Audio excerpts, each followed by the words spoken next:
generate electricity to make us more energy independent. And it will create jobs. And let's talk about fuel costs now. Any politician that comes to Oregon and tells you they can make oil $25 a barrel again is not telling you the truth.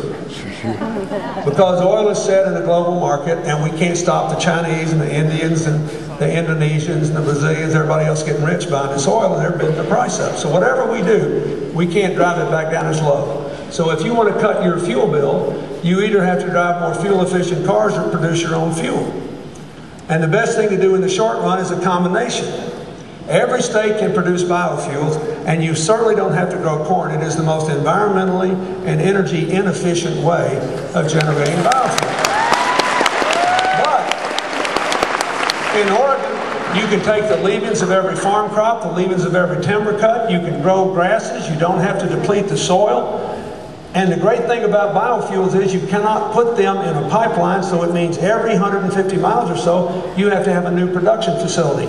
You just think of all the rural places in this state that hadn't had any new investment in production in 20, 30, 40 years. And you can do it in an environmentally responsible way and cut your fuel costs and generate jobs for the people of Oregon. And the most important thing you can do, look, I'm going through all this detail because this is the future of America. If you want to get the jobs engine going, I'm telling you, no rich country on earth is getting the jobs it needs for the middle class that's not committed to energy independence through clean energy, fighting global warming, energy efficiency. I'm just telling you, nobody's doing it. This is why I'm doing it. Now, if you really want to do something for your pocketbooks, you should support Hillary's plan, because the Strategic Energy Fund will dramatically accelerate the speed at which you can buy a car that gets 100 miles to the gallon. Now you think about that. Someday we'll be able to get hydrogen cars, but they're not affordable now. I've driven every hydrogen car manufactured in America, I think, or at least I've been in them. I've looked at the engineering. The least expensive unit can be produced for $250,000. We're not going to be buying these cars anytime soon. We've got a lot of work to do. But you should know that today there are at least a dozen of your fellow Americans who are driving cars that get 100 miles to the gallon. And they're basically hybrid electric cars on steroids. And you know how the typical hybrid vehicle works. I bet several people here have one. They run on the battery at 25 or 30 miles an hour, and they flip over into fuel. And they get about 40 miles a gallon in town, probably 30 on the highway. And it's helpful, but it's nowhere near where we need to be. There are batteries that will run all day long without recharging until at night to 55 miles an hour before they go to fuel. Once you get there, you're at 100 miles to the gallon.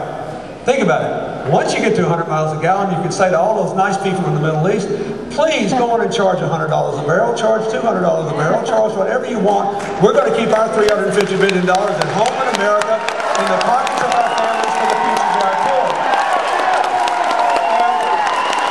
This is what... Now, why do you need a president for this? I don't know if you noticed that this X Prize group's offering a $10 million prize. Anybody can do this.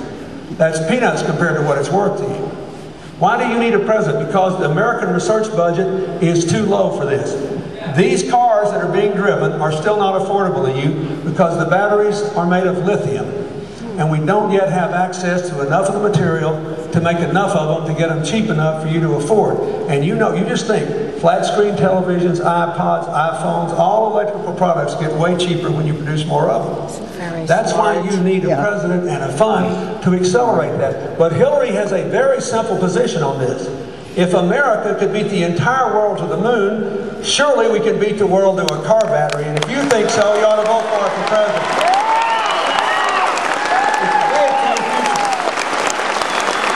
I don't know if she is so smart. Second thing we have to do, if you want to do something about incomes, is make some serious changes in education and research. First, we need to get money back in research and get the politics out on everything from stem cell research to climate research to human genome research. And this is really important because if you look at the research budget of America, what we're doing today may account for 65% of our growth 10 years from now. We got about 10 years where we can make jobs like crazy out of energy. Really huge numbers of jobs.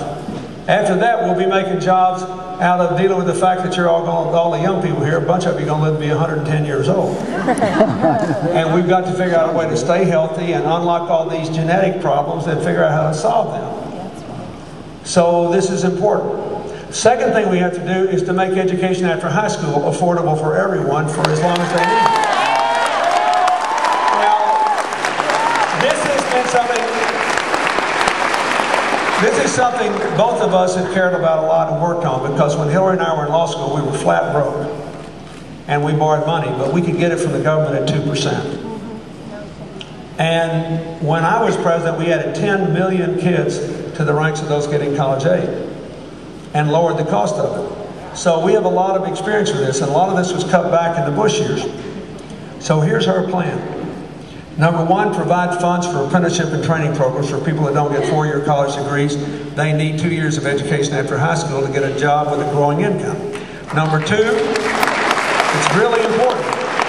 Number two, raise the Pell Grants every year to keep up with inflation. Number three, increase the tuition tax credit, which is called the Hope Scholarship Tuition Tax Credit, from $1,650 a year to $3,500 a year. That will cover every community college in the country. Number four, crack down on the abuses of the private student loan companies that are charging our kids 16, 18, or 20% a year. It's a ripoff and it's wrong. And give every school the option of borrowing money directly from the federal government. When we did that, the young people who did that saved $9 billion in loan repayment fees. And the taxpayers, the rest of you, sounds too good to be true. Sometimes doing the right thing is the right thing. The taxpayers save